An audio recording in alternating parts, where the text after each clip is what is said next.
है। एक तो आपका पूर्व वैदिक काल और दूसरा आपको बताया था उत्तर वैदिक काल। जहां तक समझ में आ गया था, ठीक है, उसी के आगे बता रहे हैं, लेकिन बस आप देख लीजिएगा। तो पूर्व वैदिक काल का हमने समय संपूर्ण, अगर हमने आपको बताया वैदिक काल का समय, तो संपूर्ण वैदिक काल का आपको हमने समय बताया था कि ये समय 1500 से और 600 ईसा पूर्व तक का समय, ईसा पूर्व तक का समय रहा, ठीक। और वैदिक काल को अध्ययन की दृष्टि से दो भागों में बांट दिया गया। एक तो 1500 से 1000 ईसा पूर्व, ठीक। और दूसरा जो आपका समय था वो था 1000 से 600 ईसा पूर्व। दो समय आपको हमने बता दिए थे। यह भी बात हमने कही थी कि पूर्व वैदिक काल, ठीक। अब हम बात कर रहे हैं पूर्व वैदिक काल की। पूर्व वैदिक काल को मुख्यतः ऋग वैदिक काल, ऋग वैदिक काल के नाम से भी जाना जाता है। क्यों? इसका भी हमने बताया था विवरण कि इस काल में केवल ऋग्वेद की रचना होने के कारण इस काल को हम ऋग वैदिक काल के नाम से जानते थे, ठीक। इसके पर अगर हम चर्चा कर रहे हैं तो ये भी हमने आपको पूरा बता दिया था कि ऋग वैदिक काल में ही इनके जो जीवन का मुख्य या इनका जो मुख्य व्यवसाय था वो पशुपालन था। पशुपालन किसका? ऋग वैदिक काल वालों का। इनका जो मुख्य व्यवसाय था वो पशुपालन था, ठीक। कला की दृष्टि से देखा जाए तो इस काल में, मतलब ऋग वैदिक काल में, ठीक है, सर्वप्रथम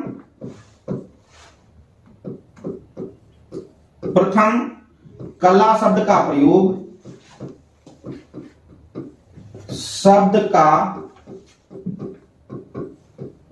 प्रयोग हुआ, ठीक। नंबर 2, इसी काल में सर्वप्रथम, ठीक है, कला शब्द का प्रयोग हुआ, यह भी हमने बता दिया। और ऋग वैदिक काल में ही सर्वप्रथम, ठीक, श्रृंगार शब्द के लिए या श्रृंगार के लिए, ठीक, श्रृंगार के लिए श्री शब्द का प्रयोग। ये सारे क्वेश्चन आ भी चुके हैं। श्री शब्द का प्रयोग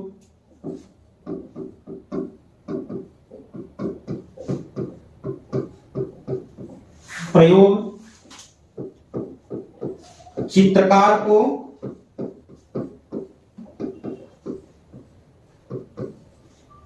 ठीक, शिल्पिन नहीं मिलेगा तो योगी, लेकिन ध्यान रखना योगी मुख्यतः पुराणों में कहा गया है। ब्रैकेट में इधर लिख रहे हैं, पुराणों में कहा गया है, ठीक, पुराणों में कहा गया है, ये ध्यान रखना। इसके अतिरिक्त अगर हम बात कर रहे हैं, ठीक, तो यहां से जो लिए जाने वाले शब्द हैं, गंगा का उल्लेख, गंगा उल्लेख एक बार, सबसे पवित्र नदी,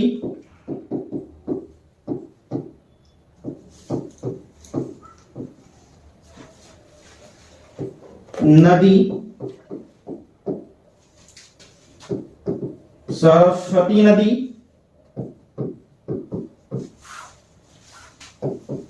सर्वाधिक बार,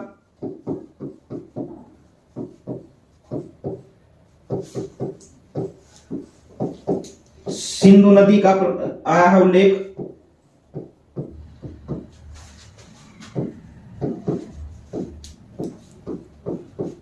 आया है। सिंधु नदी को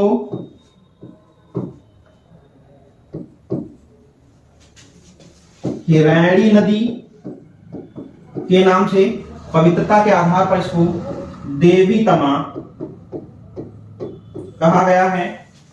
यहीं पर बताया गया आर्य मध्य एशिया से आए थे,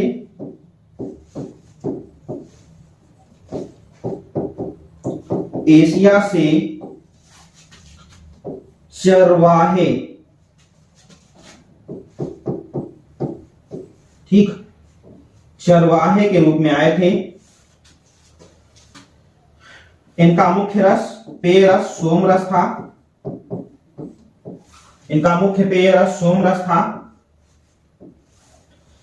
सोम रस था, ठीक, सोम रस था। इसी के अतिरिक्त ऋग्वेद में कुछ अन्य तथ्य भी मिले हैं, ठीक, जो कला की दृष्टि से नहीं बल्कि जो है अन्य साहित्यिक दृष्टि से जो है उपयुक्त रहते हैं, तो उनको हम चर्चा भी नहीं करेंगे, वो जीके के पार्ट में रहेगा। तो ये ऋग्वैदिक काल की प्रमुख विशेषता रही, ठीक, जो ये आपकी रही है, ये ऋग्वैदिक काल की प्रमुख विशेषता रही है, ठीक। अब हम बात करते हैं, जैसा कि उत्तर वैदिक काल कल आपको हम बता चुके थे, हाँ, सोमरस, सोमरस, सोमरस, हाँ, पेय के रूप में सोमरस का प्रयोग करते थे, पेय के रूप में सोमरस का प्रयोग करते थे। अब बात करते हैं उत्तर वैदिक काल में।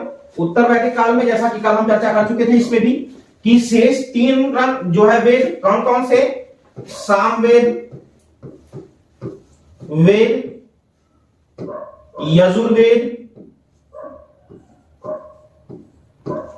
अथर्ववेद, अथर्ववेद की रचना।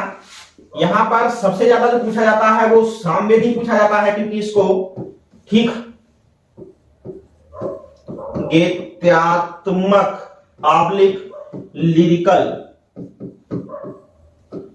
लिरिकल वेद के रूप में जानते हैं, या इसको संगीत का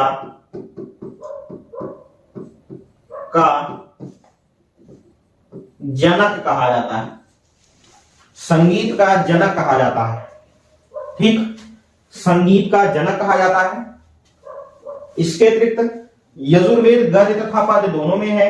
यथर्ववेद में हमारे 16 संस्कार जो बताए गए हैं, उन संस्कारों या से कह सकते हैं, ठीक है, मानवीय क्रियाकलापों का उल्लेख मिलता है। इसके अतिरिक्त हमने आपको बताया था कि इसी समय 6 वेदांग, जिसमें हम आपको पहले बता चुके हैं ज्योतिष,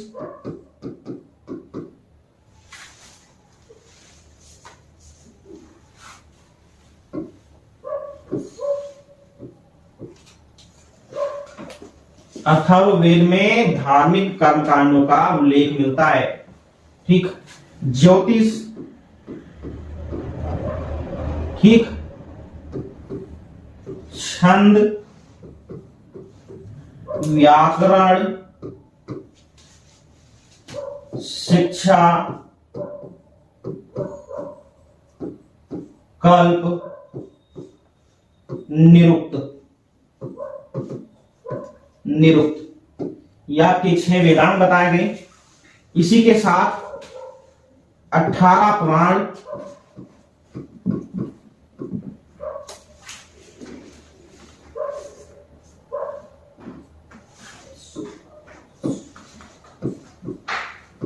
पुराण, 108 उपनिषद, ठीक, इनका उल्लेख वैदिक काल में, उत्तर वैदिक काल में हुआ, ठीक, जो हम आपको बता चुके थे। उत्तर वैदिक काल में ही मुख्यतः, ठीक, लोहे का प्रयोग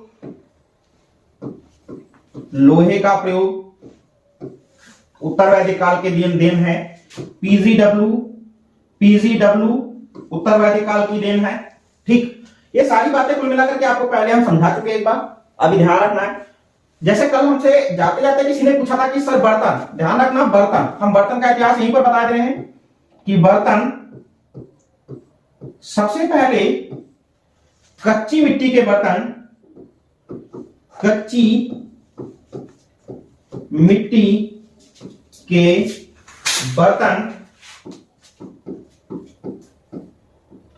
प्रयोग में लाए गए, और ये कच्ची मिट्टी के जो बर्तन बने हैं, ये चाक के माध्यम से और नव पाषाण काल में। उसके बाद दूसरे जो बर्तन आए समय काल के आधार पर, वो आपके आए जिनको हम कहते हैं ओसीपी, इंग्लिश में कहते हैं ऑकर कलर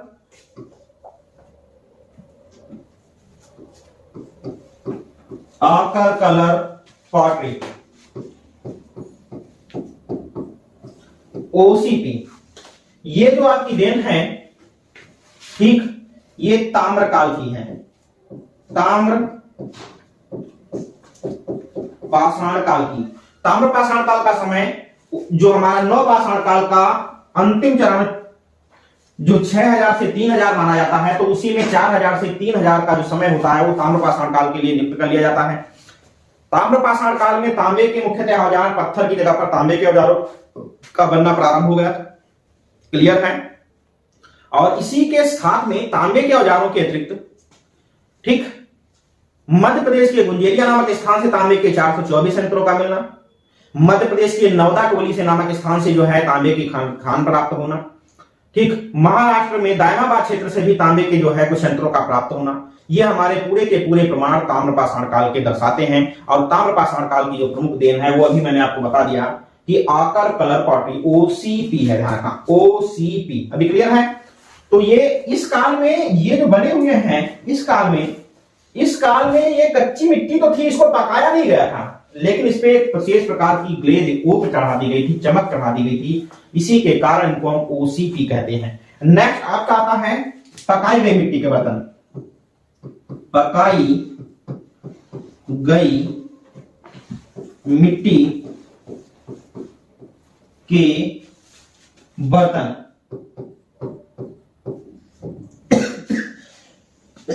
पकाई गई मिट्टी के बर्तन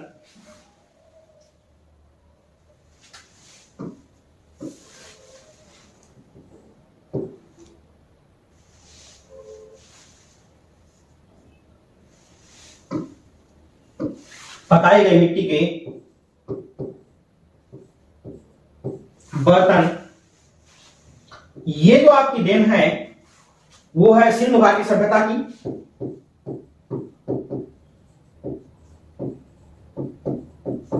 सिंधु घाटी सभ्यता की। इसी के अतिरिक्त आपसे कहता है पीजीडब्ल्यू, जैसा कि यहां पर अभी मैंने लिखा हुआ था, ये पीजीडब्ल्यू, पीजीडब्ल्यू इनको कहते हैं painted grey ware, painted grey ware. पकाई गई मिट्टी के बर्तनों पर चित्रकारी के तौर पर अलंकरण करने की प्रक्रिया के साथ बर्तनों को भरा गया, ऐसे बर्तनों को हम पेंटेड ग्रे वेयर कहते हैं। इनकी जो देन है वो अभी हमने बताया कि उत्तर वैदिक काल,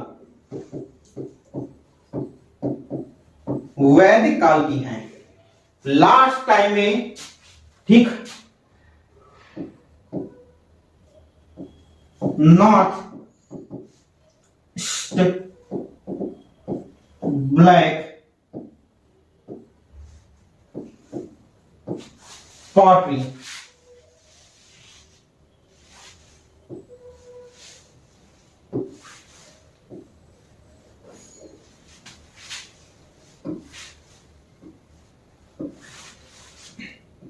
ईस्ट ब्लैक पॉटरी। बर्तन की आखिरी परिपाटी north east black pottery Maurya काल में विकसित हुई और यहीं से बर्तन की कला का अंत हो जाता है। फिर हमें भारत में कहीं पर बर्तन पढ़ने को नहीं मिलेंगे, ठीक, जिसमें से अभी तक आपसे पूछा गया है टीजीटी, कच्ची मिट्टी के बर्तन, टीजीटी पकाई गई के मिट्टी बर्तन, ये तो पूछे गए हैं, मगर हमने आपको एक तरफ से पूरा का पूरा इतिहास बता दिया, ठीक, पूरा का पूरा इतिहास बर्तनों का एक तरफ से बता दिया। अब ये तो हमारा वैदिक काल जो कि कल हम आपको समझा के आए थे। इसी के जस्ट बाद मैंने आपको बताया था कि वैदिक सभ्यता के अंत के बाद 16 महाजनपदों का उदय, ये मैं लिख करके अब नहीं बताऊंगा क्योंकि कल मैं पूरा बता चुका था। उसमें से सबसे समृद्ध जो है 4 महाजनपदों में सबसे समृद्ध जो शक्तिशाली महाजनपद है वो आपका जो है, ठीक, वो मगध रहा और मगध पर सत्ता स्थापित करने वाले व्यक्ति ही भारत के प्रमुख शासक के तौर पर उभरे, ठीक। और इसकी क्रिया भी मैंने आपको बताई थी कि उत्तर वैदिक काल में मुख्यतः ठीक साम्राज्यिक व्यवस्था को 5 भागों में बांट दिया गया था, जिसमें मैंने बताया था कि परिवार का मुखिया मुखिया कहलाता था, परिवार का प्रमुख प्रमुख मुखिया कहलाता था। उसके बाद परिवारों को मिलाकर के कुल बनता था, कुल का मुखिया कुलक कहलाता था। कई कुलों को मिलाकर के ग्राम बनता था और ग्राम के मुखिया को ग्रामी कहा जाता था। और कई ग्रामों को मिलाकर के, कल मैंने इसको लिख करके भी आपको बता दिया था, कई ग्रामों को मिलाकर के एक जन बनता था और जन के मुखिया राजन कहलाते थे। और जनों के न्याय, ठीक है, या जनों के संचालक, वो जो कई जनों को मिलाकर के संचालन करता था, वह सम्राट कहलाता था। अब यही जन जो है अपनी शक्ति का प्रसार करने लगे या विस्तार करने लगे, और यही जो जन छोटे छोटे जन थे अब 16 महाजनपदों में विभाजित हो गए। और 16 महाजनपदों में जो सबसे शक्तिशाली महाजनपद हुआ वो मगध हुआ। और मगध से ही भारत में वंशावली का प्रारंभ हो जाता है और भारत का पहला जो वंश बनता है वो हर्यक वंश बनता है। ये बात हमने आपको बता दी थी। ठीक, हर्यक वंश बनता है। और हर्यक कला के, वहां पर तो आपको बहुत सारी चीजें बताई जाएंगी इतिहास में, लेकिन कला के सापेक्ष में हर्यक, इधर मैं लिख रहा हूं कि कौन कौन से वंश, हर्यक, आब्लिक शिशुनाग,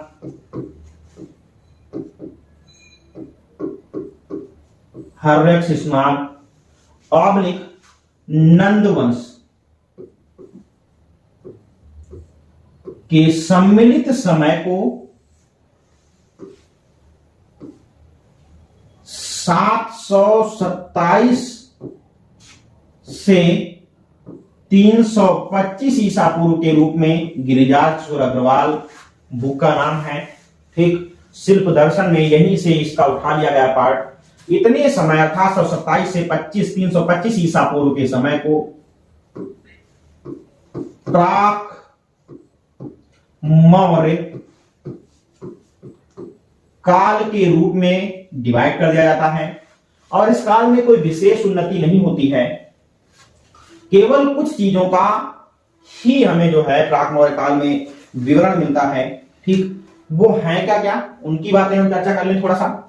सबसे पहले परखम यक्ष,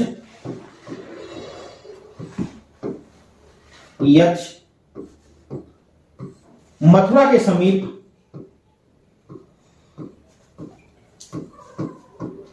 परखम नामक स्थान से प्राप्त होने के कारण इसको परखम यक्ष कहा जाता है। और वर्तमान में यह मथुरा संग्रहालय में ही संग्रहित है। यह जो शिल्प है वो मथुरा संग्रहालय में ही संग्रहित है। इसके अतिरिक्त अजुदैन,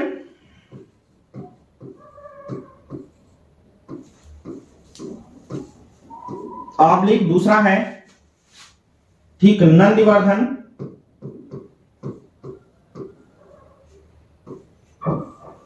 संग्रहालय के बाद संग्रहालय लिखा है और क्या उसके बाद क्या मथुरा संग्रहालय में संग्रहित है।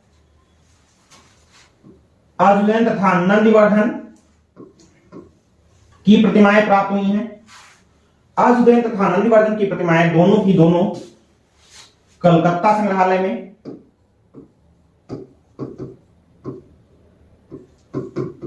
कलकत्ता, अजुदैन तथा नंदिवर्धन की प्रतिमाएं कलकत्ता संग्रहालय में है। ठीक,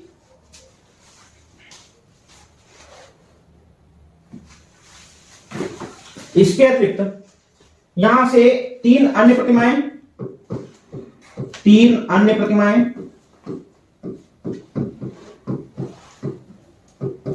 प्राप्त हुई हैं। दो प्रतिमा नारी आकृति या नारियों की हैं, नारी प्रतिमाएं, तथा दो प्रतिमा नारी तथा एक पुरुष प्रतिमा प्राप्त हुई हैं। एक ग्वालियर में मनसा देवी के नाम से और दूसरी जो है, ठीक है, संग्रहालय में संग्रहित है, और पुरुष दर्पी जो है हमारा वही संग्रहालय में कोलकाता में संग्रहित है। तो ये प्रतिमाएं इसी के काल में गिरिव्रज के ध्वंसावशेष, गिरिव्रज के ध्वंसावशेष, ठीक, मतलब गिरिव्रज नामक राजधानी थी जहां पर उसकी जो है राजधानी के ध्वंसावशेष मिले हुए हैं। 5 पहाड़ियों के मध्य ये पहाड़ी जो है, ये गिरिव्रज जो है सुरक्षित है। वैभवगिरी,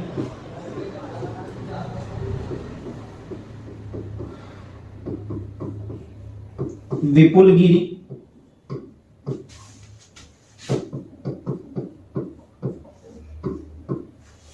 वराहगिरी,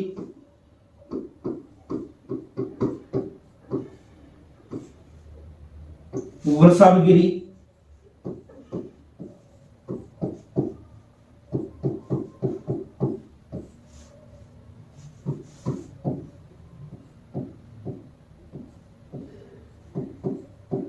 ऋषिगिरी।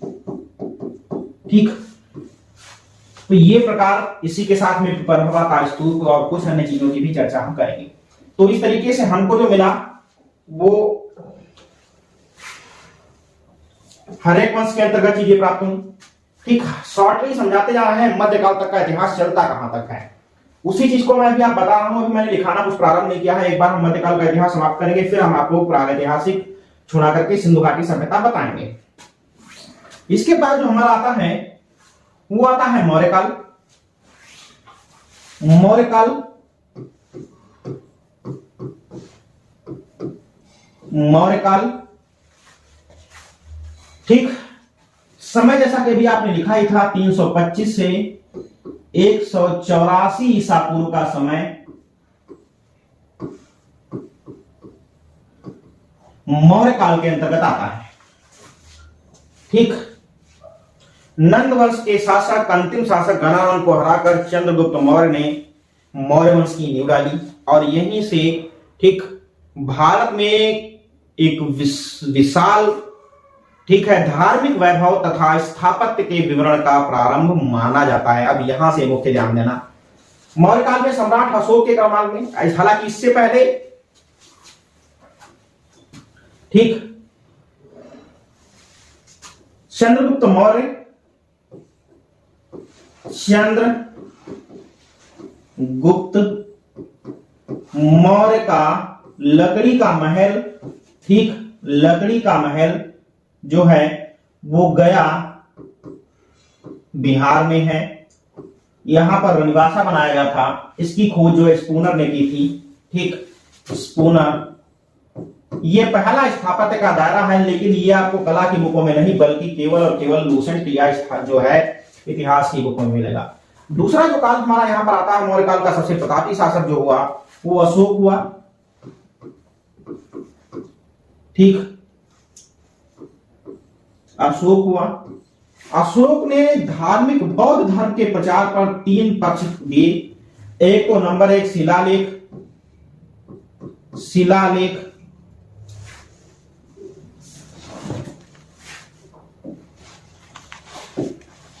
शिलालेख,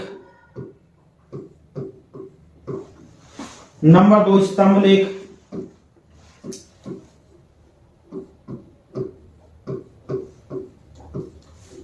तीसरा स्तूप।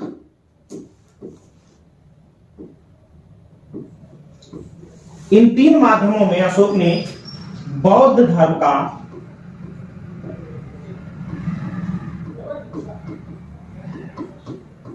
प्रचार सुनिश्चित किया।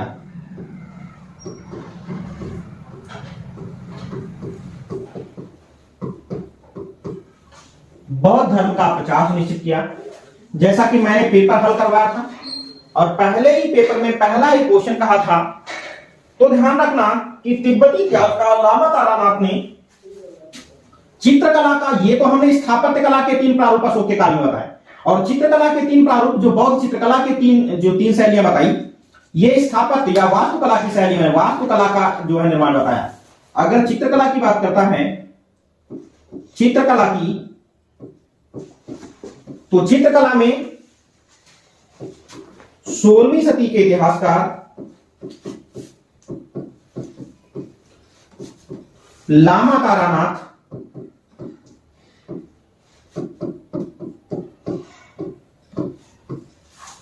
ने बौद्ध चित्रकला के विकास की, बौद्ध चित्रकला के विकास की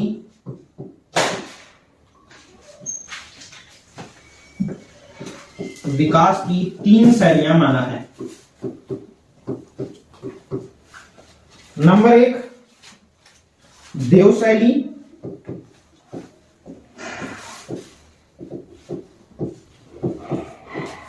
नंबर 2 यक्ष शैली,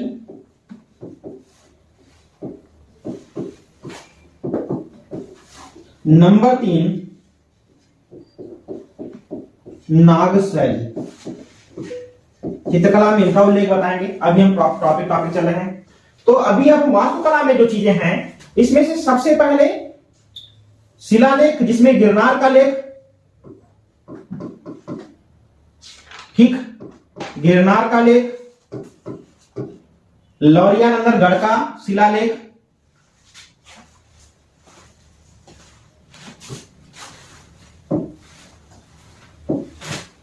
ठीक, गिरनार का लेख, ठीक, दूसरा, ठीक, लौरिया नंदनगढ़ का लेख। आज लेख इंपॉर्टेंट हैं, लेकिन चूंकि इन लेखों से इन्होंने प्रचार तो किया था, लेकिन फिर भी हम कला में इसकी प्रस्तुति नहीं करेंगे, क्योंकि कला में कोई भी ये सामान्य शिला को बराबर काट छांट करके उस पर जो है लिखाया गया था, वो तो बात आती है। लेकिन ये बात अगर आप ऐसा कह रहे हैं, ठीक है, कि इसका अध्ययन करना है, तो इसका अध्ययन हमें नहीं करना है, क्योंकि इसमें कोई सौंदर्यात्मक पक्ष या स्थापत्य कार्य नहीं किया गया था, इसलिए इसका अध्ययन हम नहीं करेंगे। अब बात आती है स्तंभलेख और स्तूप की। कहा जाता है कि अशोक ने 84,000 स्तूपों का निर्माण प्रारंभ कराया था, जिसका प्रमुख केंद्र, एक तो नेट में ही पूछते रहते हैं, जैसे संगोल केंद्र पड़ता है पंजाब का, नेट में ही पूछते हैं सन्नाटी केंद्र पड़ता है कर्नाटक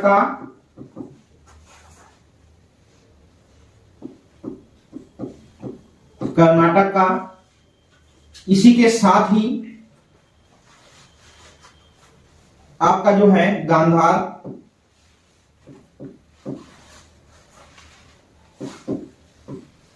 इसी के साथ ही सांची, या तो सीधा कह सकते हैं मध्य प्रदेश, और उसी के साथ ही सारनाथ। तो सांची और सारनाथ आदि केंद्र बनाए गए, जिसमें अशोक ने 84,000 स्तूपों के निर्माण का कार्य प्रारंभ किया। लेकिन ध्यान रखना कि इन्होंने नींव तो डलाई, लेकिन किसी भी जो है स्तूप का पूर्ण कराने का कार्य या किसी भी स्तूप को प्रारंभ कराने में भी इनका विशेष नाम नहीं मिलता है। केवल सांची के स्तूप का निर्माण अशोक के काल में और भरहुत के अन्य भाग को मौर्य काल में बनाया गया, ये पॉइंट मिलता है। नहीं तो अगर भरहुत सामान्य पूछेंगे तो लूसेंट सबके पास होगी, पढ़ के देखेंगे तो सीधा लिखा हुआ है भरहुत और सीधा लिखा हुआ है पुष्यमित्र शुंग। तो ये एक ऐसे कह सकते हैं कि प्राचीन श्रुति भी है, या फिर ऐसे कह सकते हैं कि इन्होंने निर्माण कराया लेकिन पूरा ना हो पाया होगा, ऐसा भी हो सकता है। लेकिन इन्होंने 84,000 स्तूपों का निर्माण कराना प्रारंभ किया।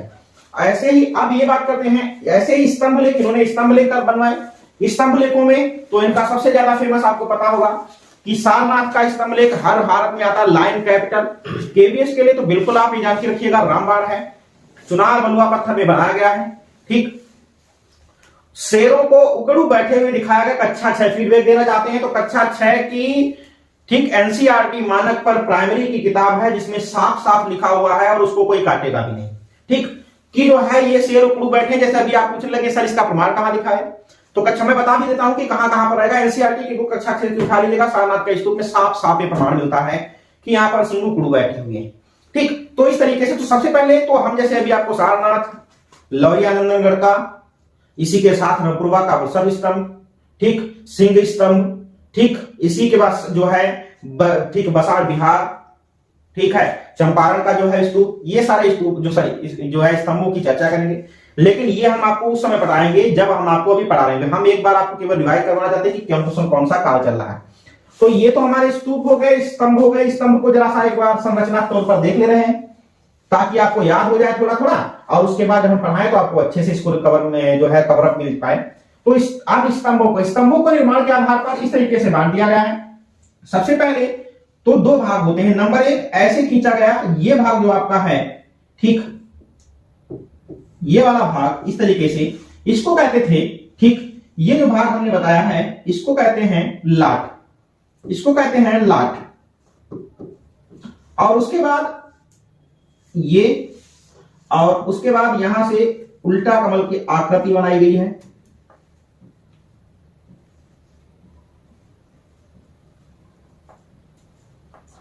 फिर ये राउंड, ये एक और राउंड, उसके ऊपर ये चौकी। दिख रहा है सबको, ठीक। और फिर यहां पर इसी चौकी, या हम चौकी को थोड़ा सा बड़ा बना सकते हैं, कोई दिक्कत नहीं है। थोड़ा सा हम चौकी को जो है, ठीक, तो ये एक और कंठा, और इसके ऊपर ये ऐसे चौकोर चौकी बनाई जाती थी। इसके ऊपर मान लीजिए ये सिंह की आकृतियां हैं जो बैठी, ठीक। तो ये, अब इसको क्या कहते थे, शीर्ष, ठीक, जो ये है शीर्ष, ये चौकी, कंठा, बैठकी, मेखला, लाट, ठीक। तो ये शीर्ष उसी को कहते हैं, तो शीर्ष, ये चौकी, कंठा, बैठकी, मेखला, लाट, ऐसे होता है क्रम, ठीक। तो ये इस तरीके से आपको बनाया गया है। अभी जब आपको बताया जाएगा तो और इसको विधिवत बता दिया जाएगा। तो परगहा के 5 भाग, शीर्ष, चौकी, कंठा, बैठकी, मेखला, लाट, और लाट और परगहा, परगहा, ठीक, शीर्ष, चौकी, कंठा, बैठकी, मेखला, लाट।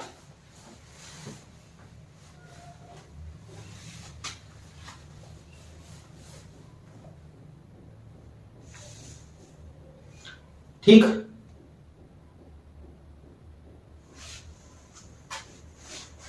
तो ये ध्यान रखना। इसके बाद जैसे स्तूप, तो स्तूपों की भी संरचना बड़ी सिंपल बताई गई है। जैसे सबसे पहले ये देख लेना, ऐसे ये जो है जिसको हम नींव कहते हैं, इस तरीके की एक नींव ली गई, और ये हल्की सी ऐसे आपको नींव में बना करके ऐसे दिखा दे रहा हूं, एक प्रकार की एक नींव है। ये जो नींव है इसको कहा गया मेधी, मेधी। इसके ऊपर उल्टे कुटेरे की आकृति ये रही, ठीक, इसको कहते हैं अंड भाग, अंड भाग। दिखाएंगे भी, परेशान नहीं हो, ठीक। और इसके ऊपर ये एक धातु मनुष्य के रूप में रखी जाती है, ठीक, जिसमें बुद्ध और बुद्ध के अनुयायियों की अस्थियां, या तो स्तूप आपके वैसे कला में 4 प्रकार के और आपके इतिहास में 5 प्रकार के बताए गए हैं, उद्देश्य, पारभौमिक, संकल्पित, ठीक, इस तरीके से तो 5 प्रकार के बताए गए हैं, वो बताए जाएंगे। तो ये ध्यान रखना कि इसमें या तो बुद्ध की अस्थियां या उनके अनुयायियों के द्वारा कोई ना कोई पहचान चिन्ह, और या तो किसी न किसी जो है प्रतीक को निर्मित कर स्तूपों का निर्माण किया गया होगा। मंदिर में जिस प्रकार से गर्भगृह सबसे प्रमुख होता है, उसी प्रकार आपसे पूछता है कि स्तूप में सबसे प्रमुख क्या है। तो जो ये उल्टा कटोरे के ऊपर एक हमने धातु मंजुषा बताई है जिसमें अस्थियां वगैरह रखी रहती हैं, इसको कहते हैं हर्मिका, हर्मिका। ये सबसे ज्यादा इंपॉर्टेंट रहती है स्तूप के अंतर्गत। और हर्मिका के ऊपर एक ऐसे छत लगाई जाती है, इसको कहते हैं यष्टि, और इसके ऊपर 3 छत्रक वाला, ऐसे कहीं 3 होगा कहीं 2, ये प्रकार का एक छत्रक होता है जिसको कहते हैं छत्रावली, ठीक, छत्रावली। तो ये हमारा जो हो गया स्तूप की रचना हो गई। इसके कुछ भाग को लेकर के इस तरीके से, जैसे ये हमने भाग ले लिया और इसके चारों तरफ ये, और ये मान के चलिए जैसे ऐसे इस तरीके से ये एक सर्किल में राउंड बन गया, ठीक। तो ये जो दीवारें हैं ये काम करती हैं, ठीक, वेदिका का,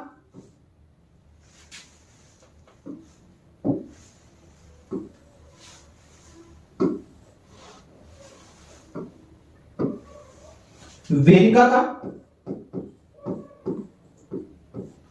और इसके ये बीच का जो भाग हमने लिया है, जो बीच में भाग आप देख रहे हैं, ये होता है प्रदक्षिणा पथ, प्रदक्षिणा पथ। और इसी में मान के चलिए कि ये जो इसके अंदर जाने का रास्ता है, ठीक, ये स्तूप में, तो ये जो मुख्य द्वार होता है इसी को कहते हैं तोरण द्वार। तोरण द्वार। तो इस प्रकार से हमारे जो है ये स्तूप की संरचना होगी। ठीक, कई सारे क्वेश्चंस इसमें भी रिपीट हो जाते हैं, जैसे आपसे कहेगा कि स्तूप वास्तुकला के दायरे में आता है या स्थापत्य कला के दायरे में, मतलब वास्तु या स्थापत्य के दायरे में, और की मूर्ति कला के दायरे में। तो हाँ, ये वास्तुकला का ही दायरा होता है स्तूप। ठीक, स्तंभ आपसे कहे तो हम कहेंगे ये भी वास्तुकला का दायरा है, मूर्ति कला का दायरा स्तंभ भी नहीं माना जाता है। तो ये कई सारे क्वेश्चन, और ऊपर से कभी नीचे को देगा, कभी नीचे से ऊपर को देगा, कभी ये कहेगा निम्न में से कौन सा पार्ट स्तूप का नहीं है।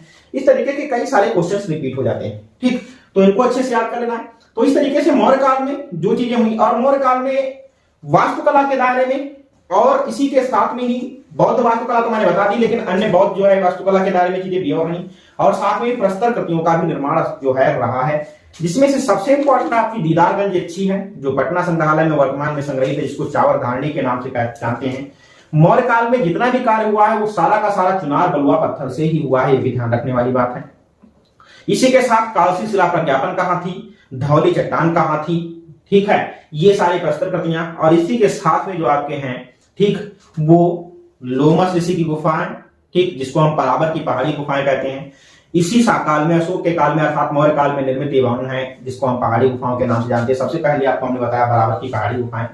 ठीक, इसमें जो है ये गुफाएं हैं, इसमें जो है गुफाएं, इसमें सबसे प्रमुख जो है लोमस ऋषि गुफा है, जिसका मुख्य जो है प्रमुख द्वार है वो पहली बार अलंकृत द्वार माना जाता है। तो ये सारी बातें अभी इस पे हम चर्चा करेंगे, ठीक, जब आपको बताएंगे। तो ये तो हमने इतिहास आपको 184 का बताया। अब ध्यान दीजिएगा, इसी के बाद में हम आपको जो है पूर्व मध्यकाल तक लेकर चलेंगे। उसके बाद जो है, ठीक, आपको फिर से जो है पुनः हम लिखवाना प्रारंभ करेंगे। अब इसके बाद मौर्य काल के बाद भारत जो केंद्र था मगध, अब केंद्र मगध न रह करके संपूर्ण भारत को डिवाइड कर दिया गया, और एक उत्तर के हिसाब से एक दक्षिण के हिसाब से भारत को डिवाइड कर दिया गया। उत्तर भारत के अंतर्गत आने वाले जो हैं और दक्षिण भारत के अंतर्गत आने वाले, ठीक, और इसको कहीं ना कहीं पर दक्षिण में भी बीच बीच में कहूं, कई कक्षा 6-7 बुक में आप पढ़ेंगे तो वहां पर डिवाइड कर लिया जाता है, लेकिन उतना डीप में नहीं बताऊंगा, मैं सिंपल सा समझाने की बात करूंगा। तो उत्तर भारत जो है, उत्तर भारत और दक्षिण भारत,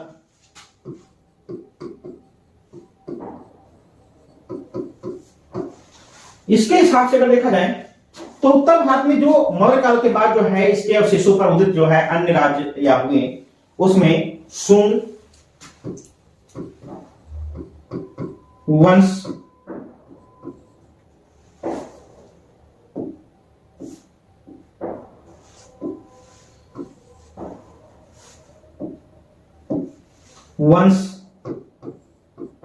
उसके बाद कर्ण वंश, उसके बाद कुषाण वंश, और उसके बाद गुप्त वंश।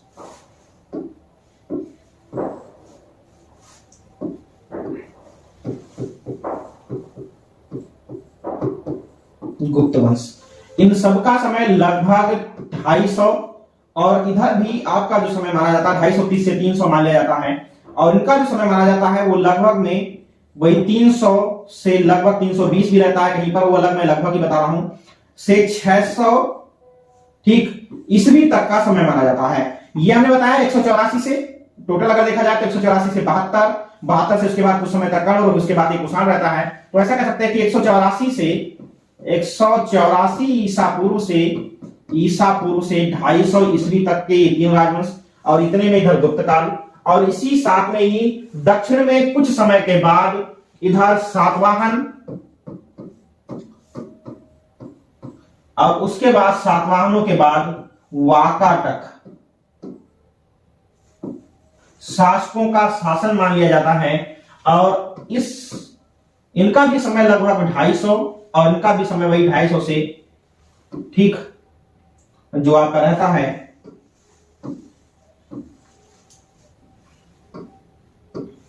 250 से जो आपका रहेगा वो लगभग मान के चलिए 628 रहेगा, ठीक। तो ये यहां तक कि इतने राजवंशों का जो इतिहास है वो आपको पढ़ना रहेगा।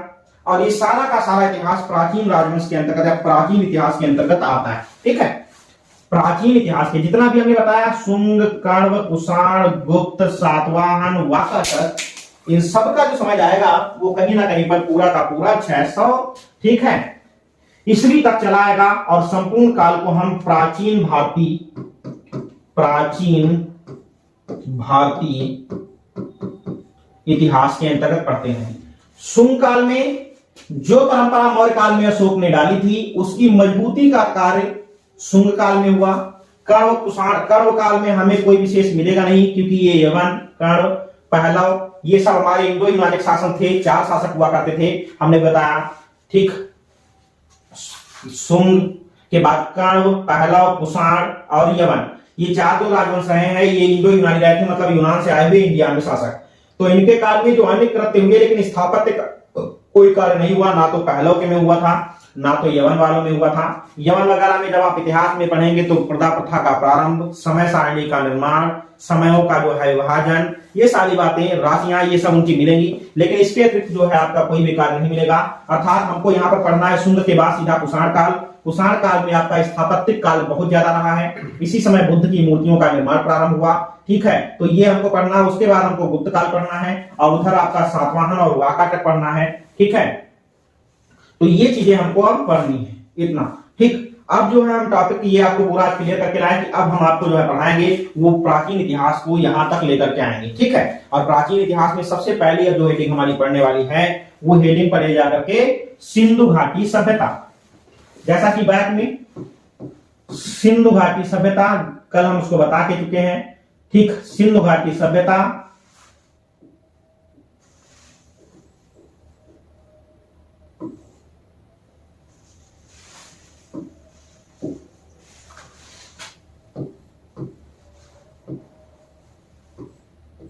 सिंधु घाटी